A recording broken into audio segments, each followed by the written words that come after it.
हाय दोस्तों, good evening. कैसे हैं? आई होप आप लोग बहुत अच्छे होंगे।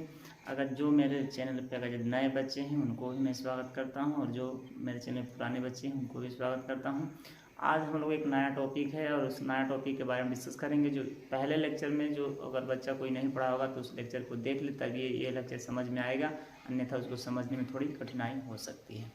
इसीलिए मैं चाहूँगा कि अगर यदि जो कोई नया बच्चा है तो इस लेक्चर को अगर समझ में नहीं आता है तो पिछला लेक्चर जाकर जरूर देख ले, ताकि उसके समझ में पूरा आ जाए। तो चलिए स्टार्ट करते हैं। आज का जो टॉपिक है प्राणी जगत है, क्योंकि इसके पहले लेक्चर में हम लोग इसके कुछ पार्ट्स जो थे उसको हम लोग डिस्कस कर चुके थे, और आज जो बचा है उसमें का जो पार्ट्स वही इस वीडियो में हम लोग उसके बारे में डिस्कस करेंगे। चलिए स्टार्ट करते हैं और देखते हैं क्या क्या पॉइंट्स हैं। सबसे पहले आर्थ्रोपोडा आएगा, ठीक है ना। आर्थ्रोपोडा में कैसे कैसे जीव आएंगे, कौन कौन से जीव आते हैं उसके बारे में जानेंगे। तब उसके बाद मोलस्का आएगा। मोलस्का में कौन सा जीव आते हैं, किस प्रकार के जीव आएंगे उनके बारे में जानेंगे। तब उसके बाद इकाइनोडर्मेटा आएगा। इकाइनोडर्मेटा में कौन से जीव आते हैं उसके बारे में जानेंगे। तब उसके बाद प्रोटोकार्डेटा आएगा।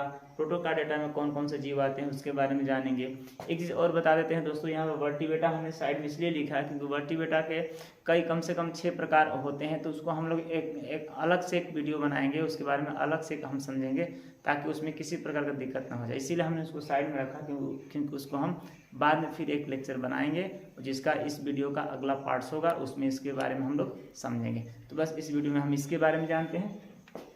तो आइए स्टार्ट करते हैं। पहला जो टॉपिक है आर्थ्रोपोडा है। आर्थ्रोपोडा में कैसे कैसे जीव आते हैं दोस्तों, इसके बारे में हम लोग जानते हैं। तो आर्थ्रोपोडा जीवों का सबसे बड़ा संघ माना जाता है। आप लोग को हम बता दें कि आर्थ्रोपोडा जो संघ होता है सबसे बड़ा जीवों का संघ माना जाता है। इसमें कम से कम 10 लाख से 12 लाख जीव आते हैं। छोटे बड़े मीडियम जो भी जीव आएंगे इसमें 10 लाख से 12 लाख जीव इसमें आते हैं, और ये जीवों का सबसे बड़ा संघ माना जाता है, ठीक है ना। इसीलिए जीवों का सबसे बड़ा संघ माना जाता है क्योंकि इसमें 10 लाख से 12 लाख जीव आते हैं। नेक्स्ट पॉइंट है, इसमें पैर जोड़े में होंगे। यानी आर्थ्रोपोडा में वैसे जीव को रखा गया है जिनके पैर जोड़े में होंगे, या अगर पैर जोड़े में भी होते हैं तो उनके पंख जो होते हैं वो भी जोड़े में ही होते हैं। तो वैसे जीवों को हम क्या करेंगे, इस आर्थ्रोपोडा वाले वर्ग में रखेंगे, ठीक है ना। नेक्स्ट पॉइंट, इनका शरीर क्या होता है, खंडित होता है। इनका शरीर हो सकता है त्रिकोरिक हो सकता है या द्विकोरिक हो सकता है। यानी कहने का मतलब ये है कि इनके शरीर को हम 2 भागों में बांट सकते हैं या 3 भागों में बांट सकते हैं, ठीक है ना। तो वैसे जीवों को हमने किस में रख दिया, आर्थ्रोपोडा में रख दिया, ठीक है ना। नेक्स्ट पॉइंट, इसमें खुला परिसंचरण तंत्र पाया जाता है। इसमें खुला परिसंचरण तंत्र पाया जाता है। ये अगर यदि पानी में रहे तो पानी में रह नहीं सकते हैं, क्योंकि ये जल के बाहरी वाले जीव होते हैं, ठीक है ना। तो जल के बाहर जो जीव रहते हैं इनमें क्या होता है, खुला परिसंचरण पाया जाता है, जो इनके श्वसन के लिए बहुत लाभदायक और इस श्वसन की क्रिया को क्या करते हैं, पूर्ण करते हैं। नेक्स्ट जो पॉइंट होगा, इसमें एग्जाम्पल देखिए, जैसे झींगा हो गया। झींगा आप लोग देखे ही होंगे, ठीक है ना। उसके बाद तितली देखें, तितली देखिए, तितली के 2 पंख होते हैं, उसके पैर जोड़े में होते हैं। उसके बाद मक्खी देखिए, मकड़ी देखिए, बिच्छू देखिए। ये सब जीव जिनके पैर जोड़े में होते हैं और पंख जो होते हैं क्या जोड़े में होते हैं, उनको हमने किस में रखा है, आर्थ्रोपोडा में यानी रखा है। सबसे बड़ा जीवों का संघ किसे माना जाता है दोस्तों, आर्थ्रोपोडा को माना जाता है, और उसी में इन सारे जीवों को हमने क्या क्या रखा है।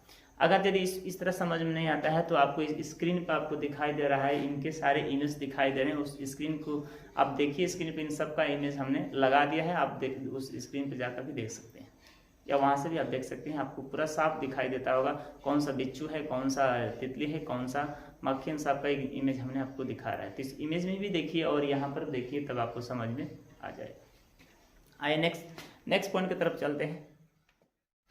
नेक्स्ट पॉइंट हमारा है मोलास्का। मोलास्का के बारे में हम जानेंगे, मोलास्का किस प्रकार का जीव होता है, इसमें कौन कौन से जीव आते हैं। तो हम बता देना चाहते हैं दोस्तों कि मोलास्का जीवों का दूसरा संघ माना जाता है, क्योंकि इसमें 7 लाख से कम 6 लाख इसमें क्या होते हैं, जीव आते हैं। इसमें 6 से 7 लाख या 7 से मान लीजिए 8 लाख भी जीव हो सकते हैं, लेकिन ये जीवों का क्या माना जाता है, दूसरा संघ माना जाता है, क्योंकि इसमें जीव थोड़े कम आते हैं लेकिन आते हैं, इसीलिए इसको दूसरा संघ माना जाता है। इसमें किस प्रकार के जीव आएंगे इसको समझिए। इनका शरीर थोड़ा सा विखंडन होता है। इसमें वैसे जीवों को रखा गया है जिनका शरीर थोड़ा सा क्या होता है, विखंडन होता है। और ये थोड़ा सा मान विखंडन का मतलब कि हल्का फुल्का उसको हम अलग खंडों में बांट सकते हैं, तब पूरे शरीर को हम बांट नहीं सकते, वैसे जीवों को इसमें रखा गया है। नेक्स्ट पॉइंट है, इनके शरीर के ऊपर कंकाल पाया जाता है। इनके शरीर के ऊपर एक हल्का सा कंकाल पाया जाता है, हल्का सा क्या कठोर होता है, ताकि इनको सुरक्षा प्रदान कर सके। किसी भी प्रकार का अगर कोई दिक्कत हो तो वह त्वचा जो होता है इनके ऊपर जो लगा हुआ रहता है वह इनको सुरक्षा प्रदान करता है। ठीक है ना। नेक्स्ट पॉइंट आपका क्या है, उत्सर्जन की क्रिया इसमें पाई जाती है। आप देखिए दोस्तों इसमें नेक्स्ट पॉइंट जो होगा उत्सर्जन की क्रिया पाई जाती है। कहने का मतलब इसमें गुर्दा होती है और गुर्दा के द्वारा जो अपशिष्ट पदार्थ होते हैं वो अपने अपशिष्ट पदार्थ को बाहर निकालने की इनके पास वो क्षमता होती है या वह तंत्र पाया जाता है जिसके द्वारा आप अपने अपशिष्ट पदार्थ को बाहर निकाल सकें। नेक्स्ट पॉइंट है खुला परिसंचरण तंत्र, इसमें भी पाया जाता है। ऐसे जीवों में भी खुला परिसंचरण तंत्र पाया जाता है जो शोषण के लिए उनको क्या होता है किसी प्रकार की दिक्कत ना हो, अपना शोषण जब मार्ग होता है वो पूर्ण रूप से अपना क्रिया कर सकता है। ठीक है ना। जैसे घोंघा है, सीप है आदि, आप लोग देखे होंगे, घोंघे को देखे होंगे या सीप को देखे होंगे। अगर यदि इस तरह का समझ में नहीं आता है तो स्क्रीन पर देखिए हमने इसका इमेज लगा दिया है, घोंघा और सीप का किस प्रकार के होते हैं उसको आप लोग देख करके समझ लीजिए। ठीक है ना। आई होप ये पॉइंट्स क्लियर हो गया। अगर यदि क्लियर हो गया तो हम अगले पॉइंट्स की तरफ चलते हैं। ठीक है ना। आइए हम अगले पॉइंट्स की तरफ बढ़ते हैं और देखते हैं अगला पॉइंट्स क्या है। अगला पॉइंट्स हमारा है इकाइनोडर्मेटा। ठीक है ना। इकाइनोडर्मेटा के बारे में हम जानेंगे इकाइनोडर्मेटा किस प्रकार का जीव है, इसमें कौन कौन से जीव को रखा गया है। तो स्टार्ट करते हैं, देखते हैं। सबसे पहले यह ग्रीक भाषा इकाइनस शब्द से लिया गया है। अगर यदि यह पूछे कि इकाइनोडर्मेटा किस भाषा से लिया गया है तो ग्रीक भाषा इकाइनस शब्द से लिया गया है। ठीक है ना।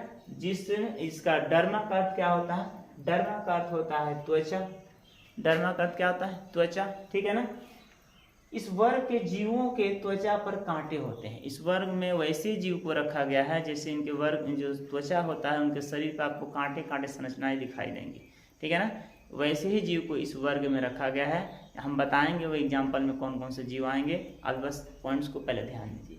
तो इस वर्ग में वैसे जीवों को रखा गया है जिनके शरीर की त्वचा पर क्या होता है कांटे नुमा संरचना बनी हुई रहती है। नेक्स्ट पॉइंट देखिए, इसमें क्या होता है इनके शरीर त्रिकोणिक या द्विपार्श्व समिति का भी होता है। हम चाहेंगे तो इनके शरीर को बांट सकते हैं 3 भागों में या 2 भागों में बांट सकते हैं। वैसे ही जीवों को इसमें क्या किया गया है इस वर्ग में रखा गया है। ठीक है ना। नेक्स्ट पॉइंट देखिए, इन्हें जल संवहन नाल तंत्र पाया जाता है। इन्हें जल संवहन यानी परिसंचरण करने की प्रक्रिया भी होती है और जल संवहन जो होता है इसमें जल संवहन नाल जो होता है यानी जो नली होती है वो इसमें प्रचुर मात्रा में पाई जाती है जो इनकी क्रियाओं को पूर्ण रूप से चलाती रहती है। इसमें बाह्य कंकाल पाया जाता है, इसमें कैल्शियम कार्बोनेट का बना होता है। इनके देखिएगा घोंघा के ऊपर में जो कैल्शियम कार्बोनेट का कंकाल बना होता है ऊपर कटोरी के से लगा हुआ रहता है, वह इनका बहुत ही मजबूती काम करते हैं, सुरक्षा प्रदान करता है और वो कैल्शियम कार्बोनेट का बना होता है। ठीक है। तो यही हमने लिख दिया यहाँ पे क्या उनके जो कंकाल होता है कैल्शियम कार्बोनेट का बना होता है। ठीक है ना। नेक्स्ट पॉइंट इसमें देखिए एग्जांपल में क्या स्टारफिश आप लोग देखे होंगे मछली, स्टारफिश हो गया या समुद्री या अर्चिन, समुद्री अर्चिन जो मछली होती है ये सब आपको देखिए और उनके शरीर के ऊपर कांटे कांटे संरचना आपको दिखाई देंगे। ठीक है ना। तो वह चीज़ आपको इसमें दिखाई देगा। ठीक है ना। इनका जो ऊपर कैल्शियम कार्बोनेट का जो कवर बना होता है बहुत मजबूत होता है, जल्दी वो कटता नहीं। नेक्स्ट पॉइंट आता है प्रोटोकार्डेटा। प्रोटोकार्डेटा में क्या क्या चीज़ रखा गया है उसके बारे में समझते हैं। तो प्रोटोकार्डेटा में जो जीव आएंगे उनके शरीर को हम कितने वर्ग में बांट सकते हैं 3 भागों में बांट सकते हैं। ठीक है ना। द्विपार्श्व समिति हो सकता है या त्रिकोणिक समिति हो सकता है। हमने इसका अर्थ हमने बता दिया है कि त्रिकोणिक का मतलब 3 भागों में बांटा जा सकता है, द्विपार्श्व का मतलब 2 भागों में उसको शरीर क्या कर सकता है बांट सकते हैं। ठीक है ना। इनके शरीर में कुछ नए लक्षण देखने को मिलते हैं, यानी वैसे जीव है तो होते हैं क्या इनके शरीर में एक नए लक्षण प्रदर्शित करते हैं और वही एक नया लक्षण फिर आने वाले समय में एक नए जीव का निर्माण करते हैं। इसीलिए कहा गया इनके शरीर में एक नया लक्षण दिखाई देगा। ठीक है ना। दूसरा, इनकी संरचना छड़ की तरह लंबी होती है। इनकी जो शारीरिक संरचना होती है छड़ के जैसे लंबी दिखाई देते हैं और ये लंबे लंबे होते हैं और बीच इनका पेट का साइज जो होता है वो फटा हुआ रहता है, 2 भागों में बटा हुआ रहता है और इनकी लंबी साइज के मतलब इनकी पूंछ भी बहुत लंबा होता है, शरीर भी बहुत लंबा होता है। वैसे चीज़ों को इनमें रखा गया है। तंत्रिका ऊतक आहार नाल से अलग होता है। ये दोस्तों आप लोगों को ध्यान देने वाली बात है कि इसमें जो तंत्रिका ऊतक होता है वो आहार नल से अलग होता है, यानी आहार नल के पास में नहीं होता है क्योंकि ये दोनों एक दूसरे के विपरीत दिशा में रहते हैं, दोनों एक दूसरे से अलग रहते हैं। जैसे हार्डमेनिया को आप लोग देखिए, हार्डमेनिया जो है उसका इमेज देखिए या एफियोकस का देखिए, एफियोकस में भी आप देख सकते हैं उनका भी जो मतलब कि चित्र है उसको भी देखिए, आप समझ सकते हैं कि किस प्रकार का वो जीव है, या हार्डमेनिया को भी देख सकते हैं किस प्रकार का वो जीव है। तो आई होप कि दोस्तों यह पॉइंट्स जितना था सारा पॉइंट्स क्लियर हो गया और मुझे उम्मीद है कि आप लोगों को सारा पॉइंट समझ में आया होगा। अगर समझ में आया होगा तो मेरे वीडियो को एक लाइक जरूर कर दीजिए। और फिर बस आज के वीडियो में इतना ही जानेंगे। और एक चीज़ बता देना चाहते हैं, जो वर्टिब्रेटा है इसको मैं अगले लेक्चर में मतलब कि बता दूंगा। इसको अगले लेक्चर में एक अलग से सेपरेट वीडियो बनाकर मैं आप लोग को दे दूंगा, आप लोग देख लीजिएगा। अगर यदि ये सारा पॉइंट्स आप लोग को समझ में आता है, जितना मैं पॉइंट्स बताया हूँ अगर ये समझ में आता है तो आप मेरे वीडियो को जरूर मतलब कमेंट्स में लिख कर भेजिए कि हाँ मुझे समझ में आया, मुझे अच्छा लगता है, ठीक है ना। क्योंकि आप लोग का एक ही लाइक हम लोग का गुरुदक्षिणा के रूप में ही मिलता है, ठीक है ना। तो आई होप कि सारा पॉइंट्स क्लियर हो गया होगा। अब बस आज के लिए इतना है, फिर मिलते हैं अगले वीडियो में। तब तक के लिए जय हिंद, जय भारत।